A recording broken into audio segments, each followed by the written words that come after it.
야고보서 1장 21절 말씀을 보면 그러므로 모든 더러운 것과 넘치는 악을 내어버리고 너희 영혼을 능히 구원할 바 마음에 심겨진 말씀을 온유함으로 받으라 라고 말씀하고 있습니다. 오늘도 그 설교의 핵심 주제 또 키워드는 온유함입니다. 오늘 야고보서 1장 19절부터 이제 마지막 25절까지 쭉 읽어보면 어떻게 보면 단락의 결론이라 할 수 있는 25절에서 그 행하는 일에 복을 받으리라 라고 말씀하고 있습니다. 다시 말씀을 드리면 이제 우리 마음에 뿌려진 말씀을 온유함으로 받는 행함이 있어야, 말씀을 내 마음에 온유함으로 받는 그 행함이 있어야 비로소 복을 받을 수 있다, 그 말씀이에요. 자, 오늘은 그러면 성경이 말씀하는 온유한 사람의 특징이 뭘까? 오늘 이 시간 좀 온유한 사람의 특징을 좀 몇 가지 정리해 보면서 은혜를 나누려 합니다. 첫 번째는 마음이 온유한 사람은 어디를 가도 마음이 편안하다는 거예요. 아멘이죠? 마음이 온유한 사람은 어디를 가도 뭐하다? 평안하다.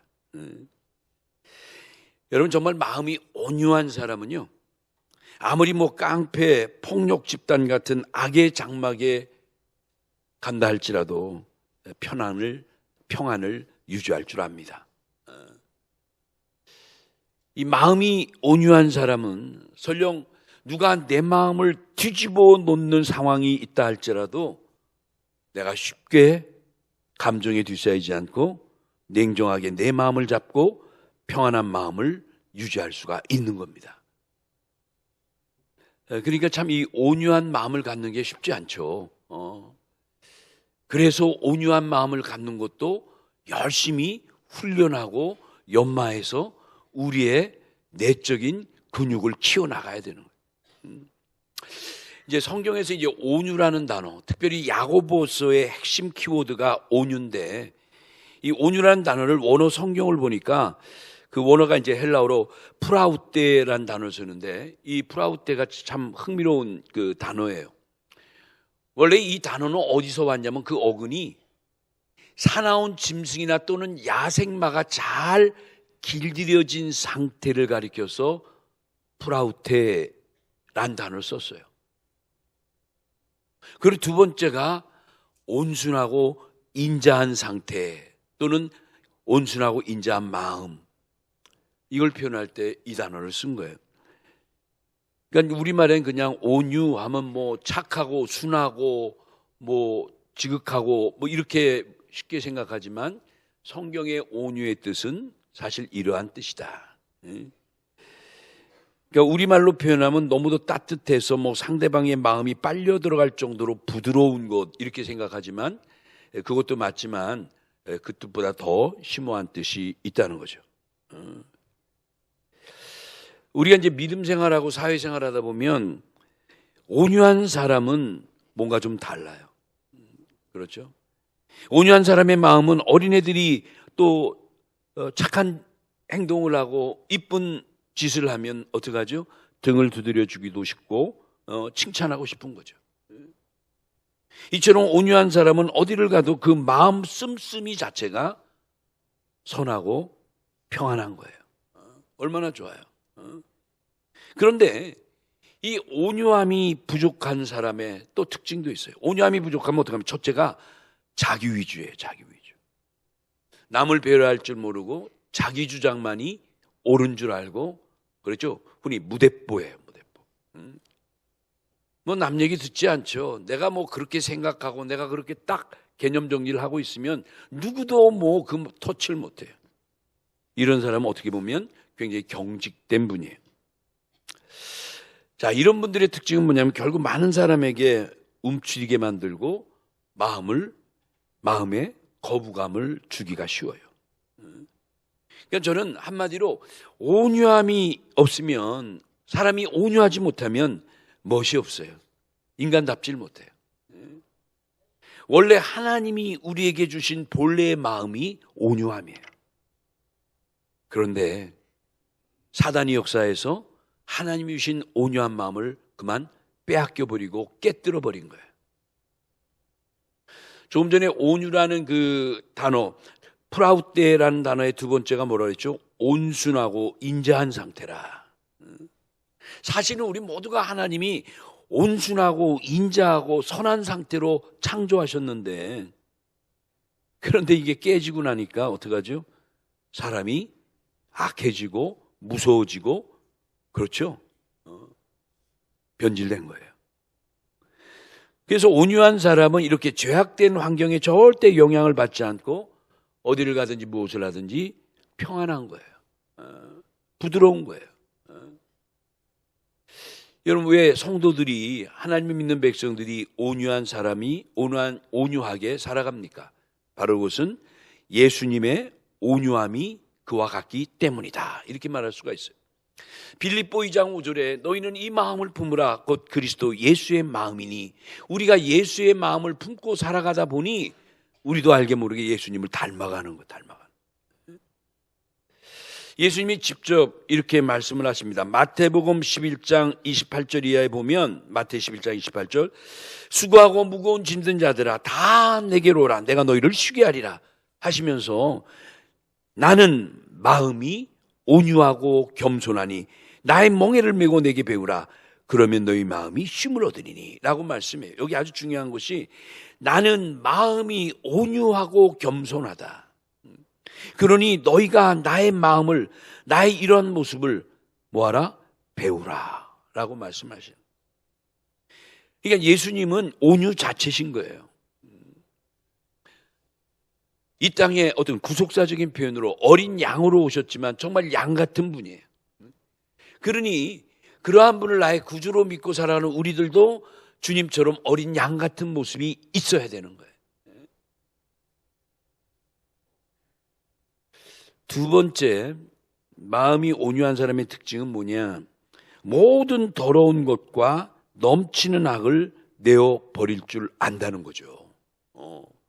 더러운 것과 넘치는 악이 무엇인지 알고 이것을 멀리하고 내어 버릴 줄 안다는 거예요. 이게 성경적인 온유한 사람이에요. 단순히 뭐 부드럽고 뭐 순하고 그런 게 아니라, 어떻게 보면 마음이 온유하다는 건 굉장히 영적인 의미가 담겨 있는 거예요. 여러분, 지금까지 우리가 신앙생활하면서 이렇게 좀 더 온유한 내 상태를 유지해야 되는데, 우리 어떻게 하죠? 미워하는 사람이 생기면 그 미움이 점점 더해져서 마침내는 내 마음이 독사의 독보다도 더 무서운 독을 품을 수도 있어요. 우리가 한번 지나온 나날들을 돌이켜보면 이 미움이 얼마나 무서운 건지, 그 자그마한 일로 생겨진 그 미움이 점점 커져가지고 나중에는 무서운 독사 같은 모습으로 변한 내 모습을 발견할 수 있을 거예요. 이건 하나님이 우리에게 주신 마음, 하나님이 기뻐하시는 상태가 아닌 거죠. 그래서 오늘 야고보는 우리가 그 행한 일에 복을 받는 그 마지막 강조의 말씀이 바로 온유한 마음이에요. 온유한. 우리가 온유한 신앙, 온유한 마음을 가질 때 비로소 내 속의 모든 더러운 것과 넘치는 악을 내어버릴 수 있다는 거예요. 그러니까 여러분, 이 마음의 온유함을 왜 이렇게 성경은 강조하고 있는가를 알 수가 있죠.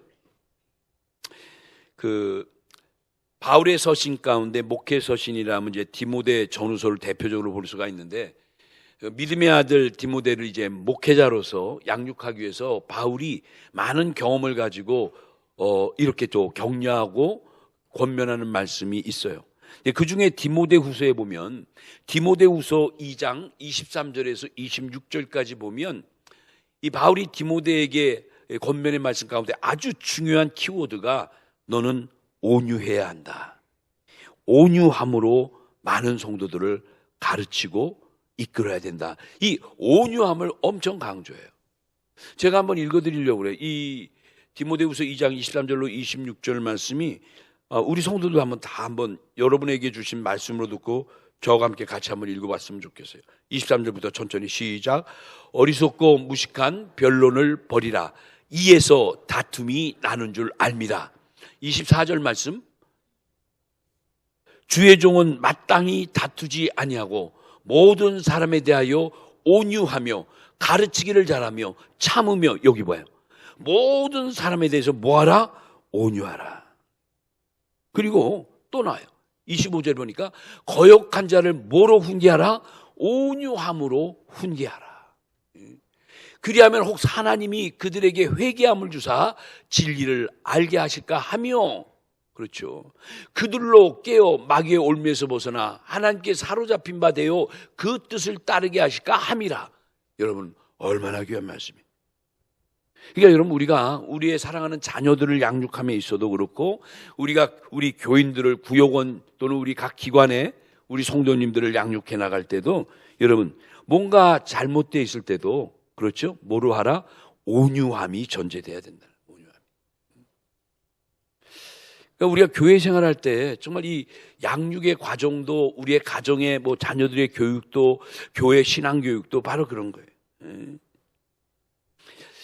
구약의 이제 사무엘상 2장에 보면 이 사사 시대 때 그 첫 번째 그 사사가 나오기는데, 바로 그 엘리 제사장이란 인물을 우리가 볼 수가 있어요.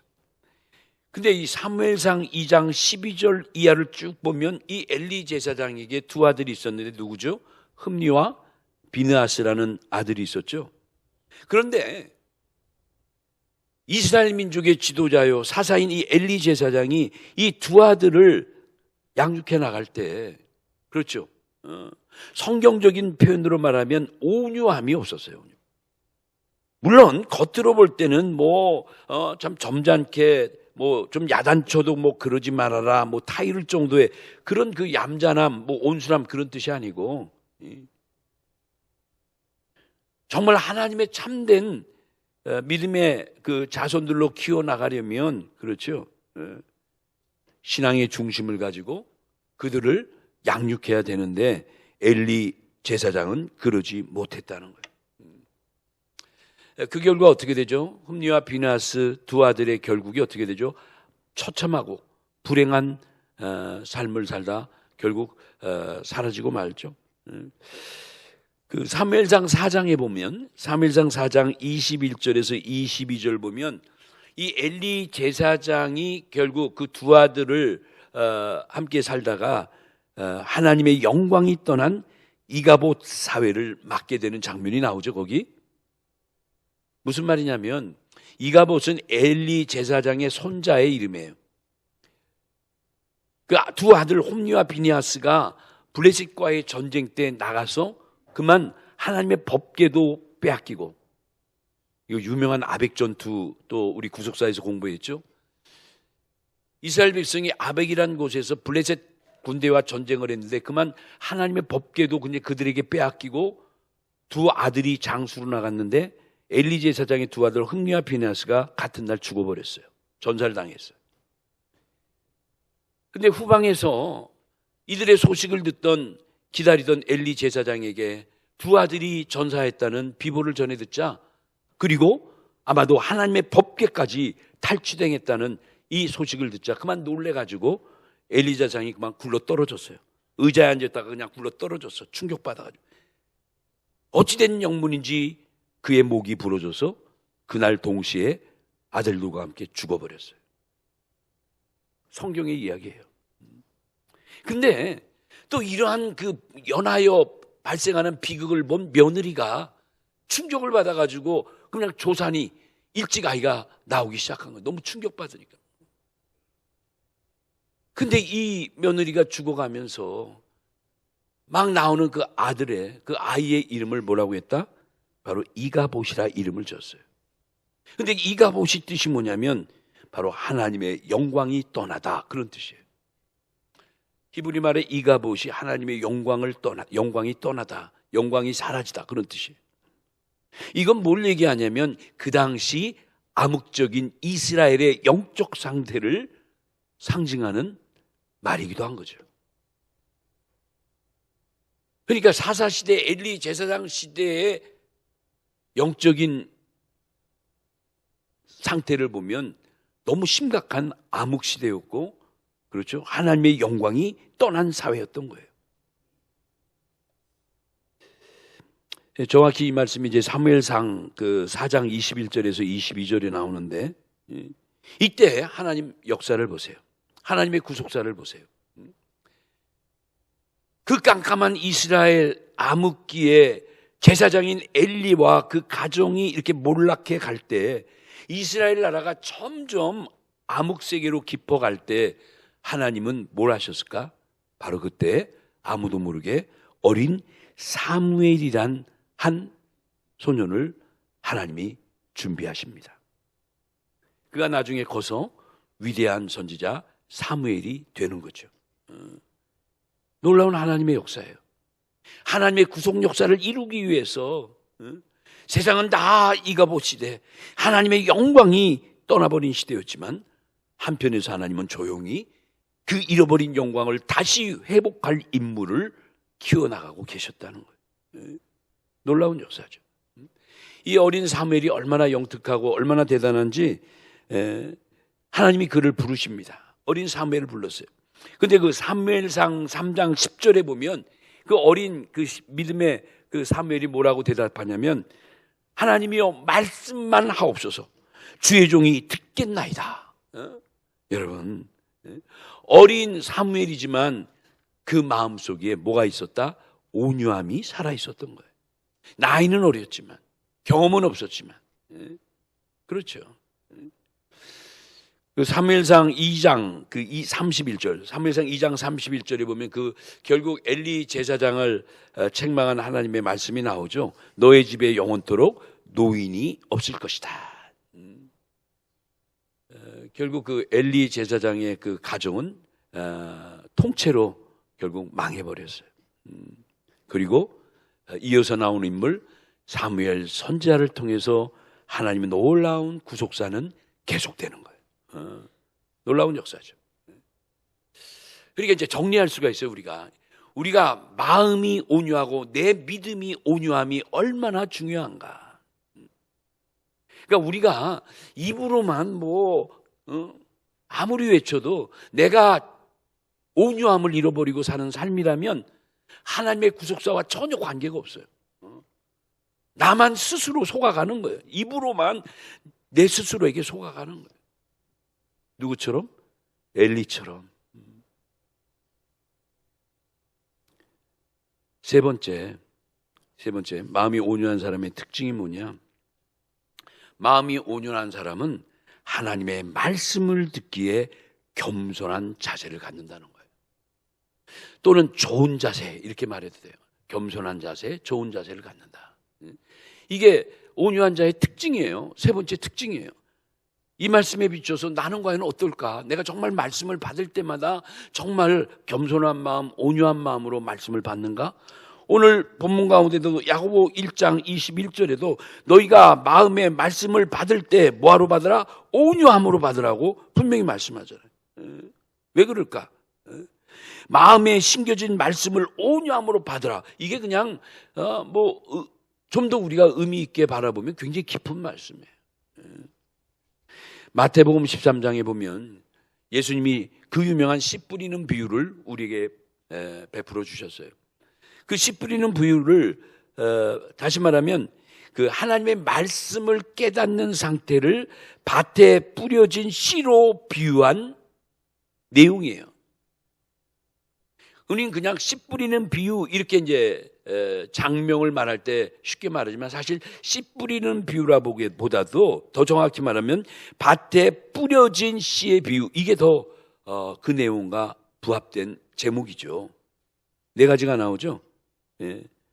하나님의 말씀이 첫 번째, 길가에 떨어졌을 때. 길가에 많은 사람이 다니면서 정말 딱딱해지고 반들반들하고 틈이 없는 거죠. 물방울 하나 떨어져도 들어가기 쉽지 않죠. 그런 길가와 같은 마음이 있다는 거예요. 그런 마음에 하나님의 귀한 말씀이 떨어져도 이내 공중의 새들이 와서 그렇죠, 다 해치고 그 씨앗이 길가의 밭을 뚫고 들어갈 수가 없다는 거죠. 돌짝밭 같은 마음이에요. 잠깐 은혜를 받아서 기쁨이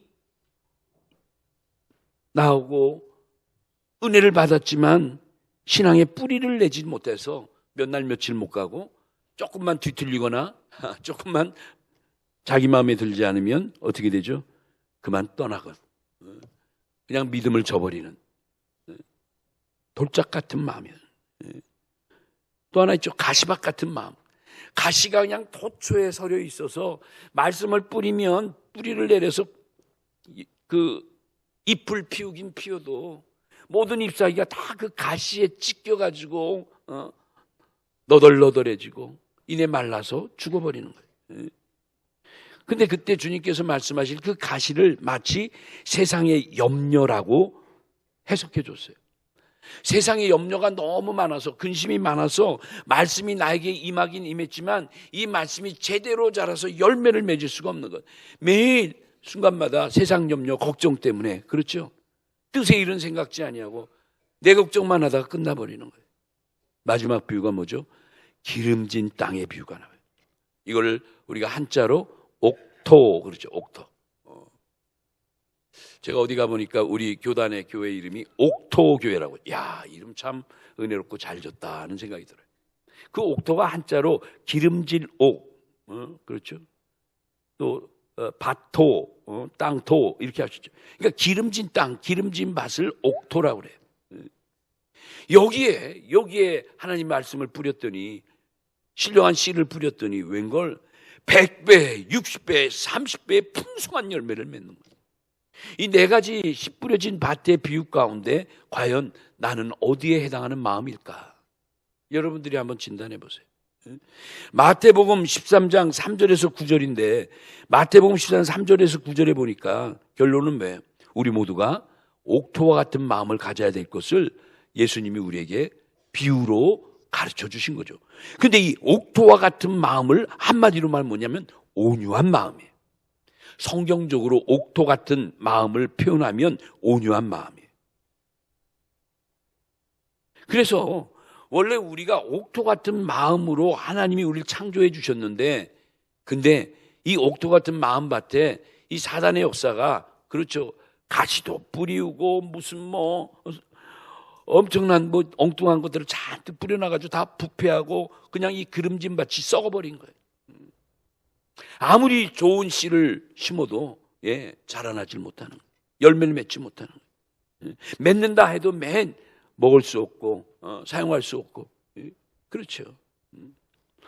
여러분 로마서 10장 17절에 보면 우리 믿음이 어떻게 나온다고 그랬죠? 믿음은 하나님의 말씀을 들음으로 생긴다고 그랬죠? 그래요.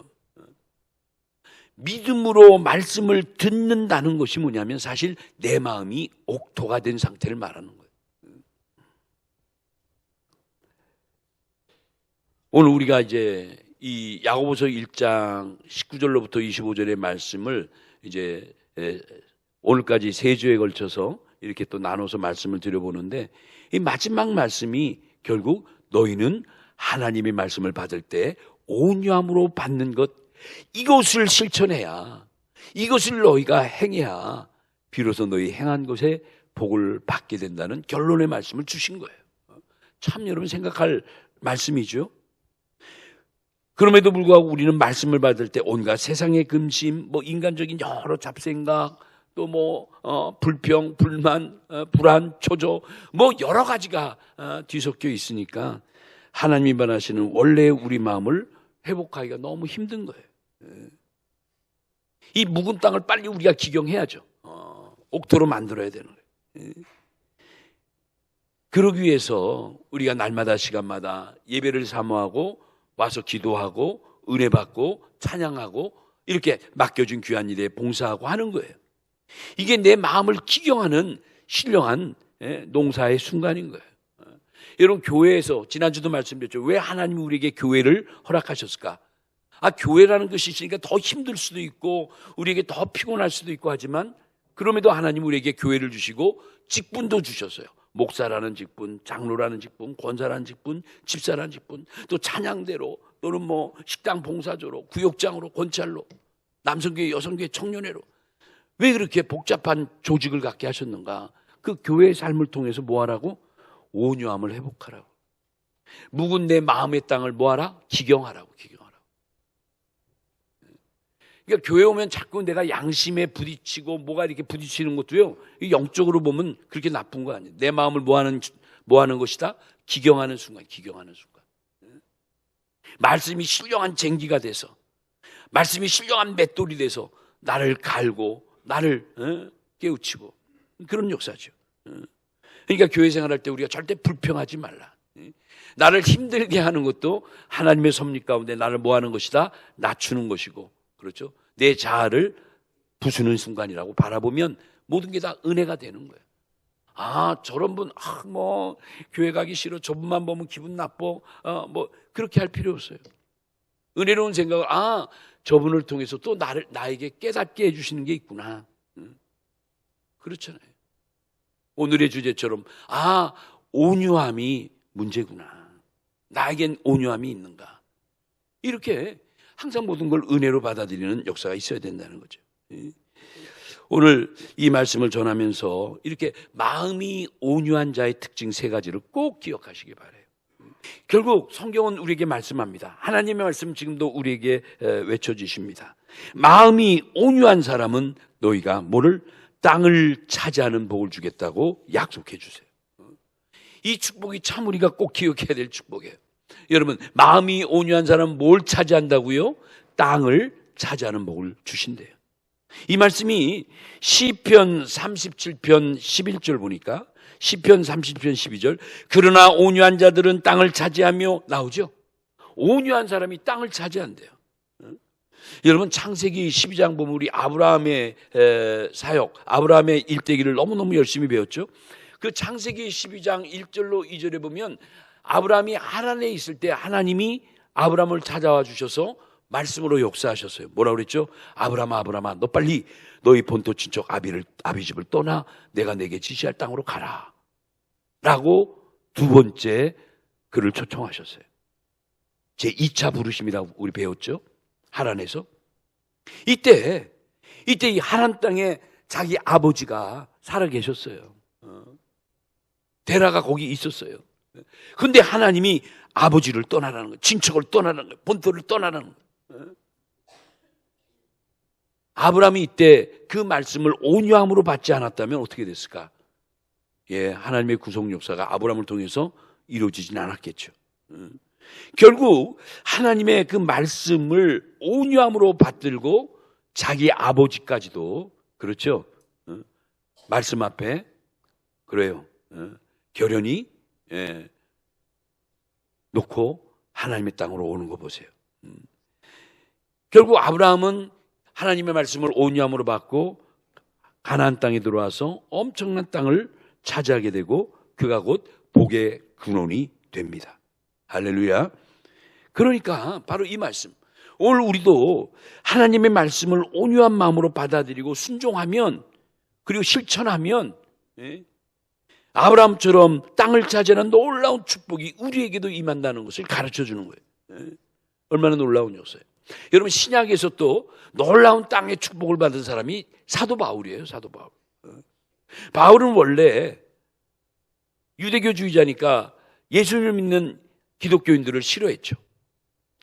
그는 생각하기를 기독교인들을 잡아 핍박하고 가두고 교회를 억압하는 것이 자기가 믿는 하나님의 충성하는 것이라고 잘못 생각해서 예수 믿는 자를 보기만 하면 감옥에 투옥하고 그를 박해했던 거예요.